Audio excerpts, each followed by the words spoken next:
sana magtinuro ka na rin kasi alam mo, kahit kami, sinasabihan namin yung mga miyembro namin na magtinuro rin. Kung ganyan yung pakikisama mo, pakikitungo mo sa tao, di ba? Yung tao, walang helmet, yung teacher, walang helmet, ikaw, walang hiya, walang modo.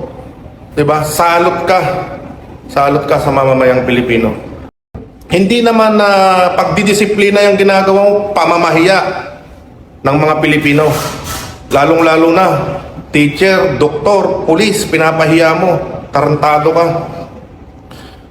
Ikaw, Gabriel Go, namamahiya ka ng mga teacher, pulis, doktor, mga nasa ahensya ng gobyerno. Sabihin na natin, nagkamali sila, inamin dahil may accountability. Ikaw, hindi ka nag-uniform.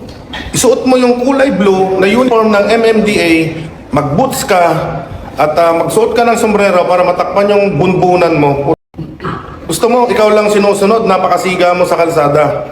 Sana, sa susunod na rally namin, magkita-kita tayo doon. Ha? At wala, kumustahan lang. Kumusta ka? Gagong kalbo. Sana, dapat, bumalik ka na sa China. Leche ka.